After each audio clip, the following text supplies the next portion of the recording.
damage is identical. You want to just tell us what happened? The woman fleeing the Channel 7 investigators has no business behind the wheel of a car. Her license is suspended, and she just ran that stop sign. But this is nothing unusual for Rebecca Elwagi.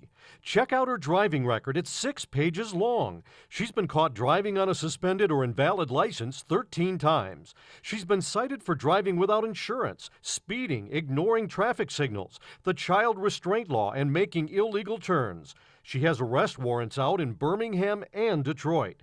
And she owes Detroit $2,100 in unpaid traffic fines. This woman has been thumbing her nose at the law for 14 years, and she's still driving. Worse yet, she may have gotten away with another one at this gas station in Hamtramck. You're about to see a hit-and-run accident caught on a security camera.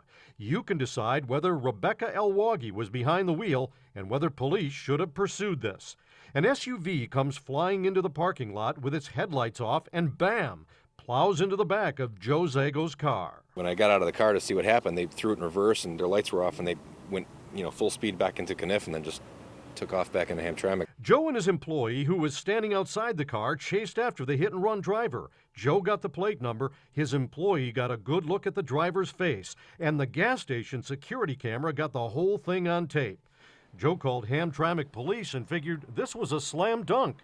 But when Officer Amy Buchel showed up, Joe was stunned. She told him, "We don't take accident reports on private property." I thought that if someone left the scene of an accident, that it's a criminal issue. At that point, it's not, it's a hit and run. And she said, "No, we don't. If you don't like it, you can come down to the station and talk to my lieutenant." And that's exactly what Joe did. Drove to the Hamtramck Police Department and went inside to talk to the officer's supervisor. To Joe's surprise, Officer Buchel was already there, waiting. And she's leaning back with her, her arms crossed like this and had a big grin on her face. And the other 2 cops are up at the front. I told them what happened. And they said, "Oh, yeah, we already heard. We're not investigating it." They told Joe Zago to have a good night, and that was the end of it. Until he called the Channel 7 investigators. Do you want us to try to find this driver? Yeah, I'd love to. So who's right here? I checked the state motor vehicle code, and it does say that police are not obligated to take a report when an accident happens on private property. But there's another part of the law that deals specifically with cases like Joe's, and he's right. His wasn't just an accident, it was a crime. Section 268 says if you have an accident on private property open to travel by the public and you leave the scene, it's a misdemeanor that could get you 90 days in the clink and a $1,000 fine. So here you've got a crime caught on tape with a license plate number and a witness who says he can identify the driver. And Hamtramck police did nothing, but we did. The bumper obviously needs to be replaced. My light's broken. My trunk is screwed up over here. Joe's car took a hit, but the SUV that hit him left some DNA behind. Plastic parts that fell to the pavement during the crash. So I did what Hamtramck cops probably should have done. I ran the license plate on the SUV that hit Joe's car. It took me only a few minutes to find the Durango, registered to an address just 2.5 blocks from the accident scene. And there was front-end damage. The Durango was registered to a 64-year-old woman, but the witness said the driver was much younger than that. So we did a stakeout, and before long, we saw this young woman driving it. When she pulled up in front of her house one day, we were waiting. Time to grab those broken parts and have a little come to Jesus. You missing some parts from your car?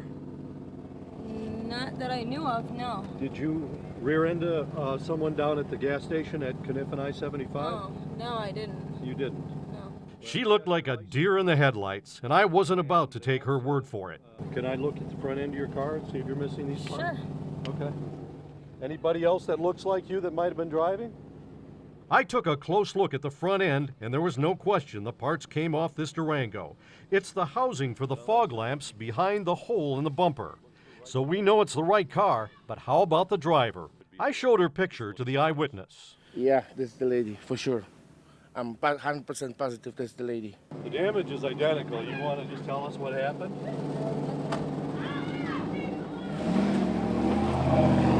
And as she roars off, some folks walking down the street tell us they're glad to see us on her case. She hit my cousin's car 2 weeks ago. What she did? Yep, and then couldn't find her. Police, they called the police or whatever. She still do what she do, hit people's cars.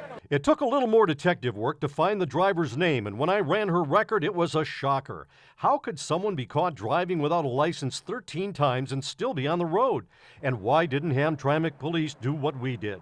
They would have found 2 arrest warrants. They could have held her for Detroit and Birmingham, where she had skipped out on her court dates. Shouldn't someone hold her accountable? If the police aren't there to help you, then, who is? Remember I told you Rebecca Elwagi's Durango was registered in the name of a 64-year-old woman?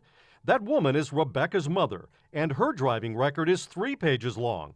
Her license suspended 9 times, cited for driving on a suspended license and an expired license, and she has a warrant out in Hamtramck for failing to show up in court on ordinance violations.